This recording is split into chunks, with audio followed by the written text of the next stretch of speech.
I want to talk to you about how I got to do what I do now and kind of give you the narrative and the story and some of the failures, the mistakes, how the last 15 years have been. Actually, when I think about it, it's longer than that. So my entrepreneurial journey started, I guess, when I was about 16. I did not have a lemonade stand. I didn't sell videotapes to my schoolmates. I did not actually do anything, but I became convinced around about that period that I was going to do something on my own. The driving motivation behind that was an incredibly annoying uncle that I had that lived in the same building as us. I'm sure you guys in Greece can relate to that, who every other day that would see me would try to convince me to become a doctor, because for him that was the ultimate thing you could do as somebody, you know, who could study, go to university, and then achieve that goal and unlock the keys to respect, success, and, you know, happiness in life. I had a very different opinion, but I didn't have an alternative plan, an alternative idea, which kind of made me think about what it is that I wanted to do, right? And kind of crazily enough, I came up with this plan that what I was going to do was actually study engineering, because I could see that, you know, mobile phones were going to change the world. The information superhighway then was coming about. I actually knew about Web 1 because the internet came about as I was actually getting starting to use kind of computers and stuff like that. So I decided that I was going to study engineering, get a job abroad in a big tech company, and then I was going to start my own company and make loads of money by selling it by the time I was 30 or something like that, right? That was the blueprint. It's a true story. It turns out kind of more or less kind of along, you know, broad strokes, it kind of turned out to be true. Not because I actually executed the plan, but because it was something that I followed and something that I believed in. So the first part was to study engineering in Greece, which I failed. I didn't do it. I got accepted into a civil engineering TEI somewhere outside Thessaloniki, which is where I'm from. And then to my shock and surprise, I became one of those kind of people who came to study in England. Up until then, I considered that either you were not smart enough or you did not work hard enough if you were going to come to study in England, right? Now, that may be true, but maybe I'm also, you know, one of those two things that I assumed, right? It doesn't really matter though. I kind of have nothing against coming to study here. It was one of the best decisions that I made, and I think, you know, everybody should do it. So I studied engineering. Then I nearly crashed out of that, but I managed to get a 2-1. I got a scholarship to do a master's in information processing and neural networks here in Kings at the Strand campus. And I think I failed that master's like harder than any other student has attempted to do it. It was an utter and total failure. I mean, I've had 7 exams and I failed all of them. And I think the passion element that you talked about earlier, that was the first time that I realized, but I didn't internalize the lesson strongly enough, that the goal is not a sufficient motivating factor or kind of a rational decision, right? Or at least for me, I cannot bring myself to do it. So the goal was to graduate and get my master's. Of course I wanted to do that.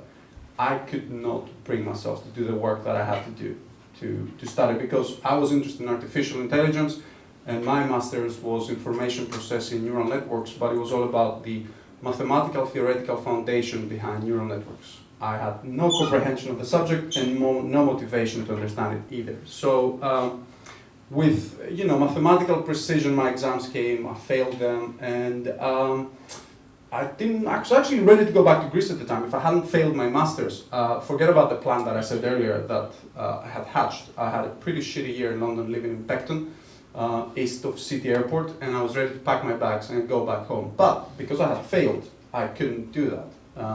That would be a bit too harsh. So remarkably, during my master's, I was doing a project as part of my degree, right, for a company that operated in that space. And to my amazement, they offered me a job. They said, come and work for us. Next year you'll sit your exams again, you'll get your master's, and, you know, we want you. I was like, okay, I'll think about it. And at the same time, I had done I think I had done 2 applications, and I got invited to Vodafone to interview, go through an assessment center. And I did the whole day, and I kind of failed again. I almost failed. I didn't get accepted. I was put on a waiting list for the job, and I was like, yeah, whatever. So I was gonna get the job with a small company, and I got a phone call from Vodafone HR. Said, you know what?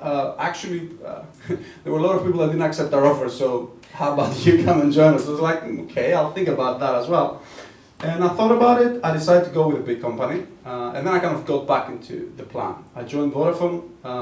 I did really well there. I started as a graduate engineer, writing Unix scripts, Unix recipes actually, for the paging team at Vodafone, like the pagers you have. But within 6 months, I was doing an internship for the CTO. Within 1 year, I was working in the biggest reorganization project that the company had done in the technology team. Within 2 years, I was part of the group strategy team that worked on the biggest reorganization of the company at a global level. And I was invited to apply to the Global Leadership Program, which was a fast track to senior management at Vodafone. So I did the logical thing, and I quit. I spent 3.5 years there, but I saw this advert for, I can't remember if I was looking for a job, I was just kind of looking around. But I saw this advert for this startup from San Francisco that had raised funding from Sequoia and EPVC and was opening up an office in London. And was looking for somebody with retail and IT and all those kind of experiences. I didn't know what Sequoia was at the time. I had to look it up, I had to find what the VC is and the companies they had invested. And I was like, okay, this is very much more kind of directionally towards to what I want to be doing rather than a career at Vodafone, right? So I applied, I got the job, I got a salary increase from Vodafone.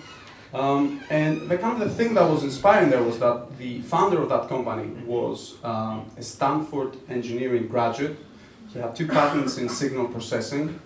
His name is Sol Kato. He's half Jewish, half Japanese. He's amazingly intelligent. He's a DJ, he's a music producer, and an event organizer. Like, my God, right? What a guy. So I joined the company. I took a calculated bet, right? It wasn't that I was just crazy and throw away a career to go join a startup. And back then, startups were not as cool as they are now, right? This is 2005 we're talking about. But I thought, okay, this is gonna play out in 2 ways. Either the company is gonna be successful, and I'm gonna learn from it, and we're gonna grow together, and it's gonna be a good experience, or the company is not gonna be successful, but I'm gonna have 12 months where these guys have money, and I'm gonna give it a go, and I'm gonna learn from it, because that's what I wanna be doing. And lo and behold, the big learning from that was that this guy was amazing, but actually he was just a dude that was smart and had started a company. The investors that were the biggest like Sequoia is the #1 investor in the world, right? And everybody in that company thought that because we had raised money from Sequoia, success was somehow preordained and we would not be allowed to fail. Me and my kind of naivety, I never really understood that and I never believed it. I was pretty sure that if the company was not going to make it, it would be very easy for a VC. I had learned by that time to just let us fail. That's what they do. So I saw from inside how entrepreneurs are not these kind of 5-headed geniuses, that incredible people that just do things. They're people that, okay, they're not stupid, but they have common sense and they just decide to do it and then they do it. And that's the most important thing, right? And I also learned that despite who you have backing, how smart you are, it's incredible the mistakes that you see happening, right? I had 3.5 years experience and I could see things that were just terribly wrong, hiring decisions that were wrong, strategic decisions that were wrong. And these were like smart, great, amazing, awesome people that were making these mistakes. That was illuminating, right? It kind of gave me the confidence that actually, do you know what? Okay, I can do this. There's no means guaranteed that you're going to succeed or whatever, but at least starting a company and trying out and doing it is something that is, I felt a lot more kind of realistic thing to do.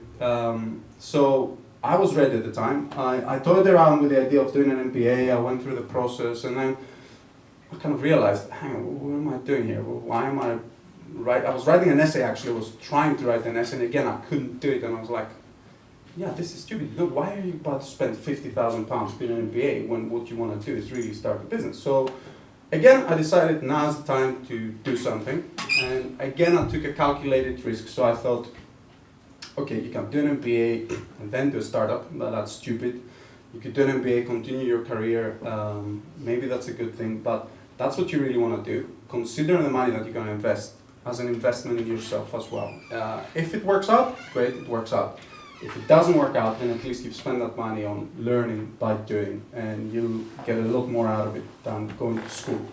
Of course, my previous academic record, had a role to play with that. I don't think I could go again and spend a year or 2 years, sit exams and fail again, and spend 50K to do it. So I thought, okay, I'll do it. I found a co-founder. It was both the sharing the load, but I think it was also psychologically, it was important for me to be working with another person. It's not so much the sharing of the pressures, the anguish, and all that kind of stuff. It's something about me personally perform better as part of a group. I have huge respect for entrepreneurs who go it alone. If you can, great. They are, I think, an order higher than the rest of us, and hats off to them. It just makes everything so much harder. So I founded the business with my friend. I didn't quit my job again. I worked in parallel. We worked in the evenings and we worked at weekends. We started building, the idea was a messaging service for small businesses to communicate with existing and potential customers. It's a great idea, but we were looking to do that by SMS. That was pre-iPhone. This is now 2005, right? The iPhone launched in June 2007. And I think the idea is fantastic, and you can see now startups doing messaging clients for businesses and their clients, but trying to do that over SMS was just never going to work. And as we were kind of moving away from that idea, we thought, what if you could actually write reviews and rate businesses that you use, right? And what if we change the local discovery and the local directory business model, the business, into something that is powered by user-generated content, and it's something that is powered by the businesses themselves creating content and creating a whole new way of doing this. We thought that's a good idea. Okay, let's do it. Fine. So we started working on that. We had absolutely no clue what we were doing. I mean, we did not know. I had to go speak to somebody and actually try to understand how you build a website. Like, where do you start from, right? Let alone hiring people, managing people, raising money, and all that kind of stuff. Absolutely no clue. But, again, that's the stuff that you learn. It didn't deter us at all. We had people telling us that we shouldn't do it. They were very right. They said, you know nothing about this. You have no technology background, no product background, no entrepreneurial background. Just leave it. But that was just, we didn't take, that in too much consideration. I put all my savings. I had savings at that time. I asked money from my family. I borrowed money from my family. We hired our first engineer, and we started building the product. Along the way, we found, although we did a lot of research, I remember meeting this person early on, and they were like, "Have you heard of Yelp?" And we're like, "No." Look into them. They do what you guys are doing. So we're like, "Shit, this is exactly what we're doing." And these guys have a head start, and they're in the US and have more money. But we're like, this is a local business. Screw it. We're just gonna go ahead and do it faster than them in Europe, and we're gonna take over Europe, and then we're gonna win here, and it doesn't matter. That was probably 50% right, but we did go ahead and do it, and did it. I think we just, if you like, made it, if you can't say that we made it, through sheer energy and determination and passion. And you say passion, and I was one of those people that I'm kind of more rationally minded, right? And passion is something that I kind of laughed towards, so kind of considered a little bit fluffy as a word. At some point, my co-founder met while queuing to get lunch at an event that we had gone to. This is an investor, this guy called Hugo Burge, that had just started a fund called House of Partners. 5 minutes? Shit, okay, damn, that's faster. So anyway, we convinced these people to invest £500,000 in us. I still don't know how we did it. And I spoke to Hugo about, after we had sold the business, I was like, how did you guys, we had 12,000 unique visitors to the site then. Why did you invest in us? And his comment was like, we could see the passion in you guys, and we could see the determination. I was like, freaking kidding me? That's what you want to see, the passion? I mean, anybody can do that. That's completely wrong. And if you don't have it, it will show. Anyway, long story short, Trusted Places was a massive roller coaster ride. 1 million unique visitors, £500,000 in the bank, media, interviews, everything else. Then we went to raise money in September 2008, and three things happened then. Lehman Brothers crashed, Yelp announced a $100 million round, and Quite, our European competitor, announced a €20 million round. So we're screwed. We had to find a way to make it work. We did. Before we got the business to profitability, we turned profitable the month after we had run out of money. And when I say run out of money, we ran out of the overdraft that we had gotten from the bank. I had a check bounce from HMRC to HMRC. And you don't want to be having checks bouncing to HMRC, right? But the deal I was working with, we had pivoted the business model by that time, dropped the month before, we started getting paid, the money kind of that we're making from advertising on Trusted Places worked. And at that stage, we also happened to be the only player that could be an acquisition target for an established player like Yelp Group that ended up buying us, right? Because the other guys had raised so much money, they either had to go all the way, like Yelp did, and become public, and it still is a loss-making business, or kind of figure out another way out because the market was consolidating. So we did that. I stayed with the acquirer for about a year. I took a break after that. I didn't make the kind of crazy money I was thinking I was going to make when I was 16, but I made enough money to take a break, to start together and kind of fund it at the beginning, to invest in a couple of companies that I've done. Together has been born out of a personal problem and a personal passion that myself and my co-founder have had. It's the team now around us is incredibly talented. They're all entrepreneurs themselves. They're engineers that have done their own startups that could be working anywhere in the world, and they choose to work with us. The investors that we have are top class. There are people like Errol Damelin, Andy McLaughlin, Andrew Breton. Most recently, we've done a crowdfunding campaign. It still is kind of super difficult, very hard. Sometimes people ask me, is it easier the second time around? And yeah, some things are easier, like you can go and raise money more easily, but there's nothing easy about it. I think Elon Musk said entrepreneurship is like chewing glass while staring into the abyss. And that is kind of really dark and dramatic and kind of painful, but okay, it can feel like that sometimes, right? So if you're thinking of doing something like this, I would say, see if you can convince yourself against it, why you shouldn't do it. Because you're gonna find a million ways why you shouldn't do it, right? And if you still are 100% convinced that you are doing it, no matter what, then proceed. If you're still kind of not sure, then go and really think deeply if you really want to do it. If you do decide to do it early. Do it while the downside is small, right? If you've got skills and the only thing you can lose is money, you don't have anything else. Nothing to lose really. You can get money back again easy. If you are going to do it, commit 100%. You can't really do it half-assed. You can't really use excuses like, I'll do it if I get funded, because you will not get funded. Do it, go after it hard. It may work, it may not, but you learn either way. And try to enjoy it as well, because it is exhilarating, it can be fun, it is enriching, you learn, you grow, but sometimes you may forget to celebrate as much as you should. So yeah, don't do that. Enjoy it. You can actually reach me on Sokratis, that's my Twitter handle. My email is my surname @gmail.com. So if we don't get to kind of speak today, feel free to reach out. Cheers.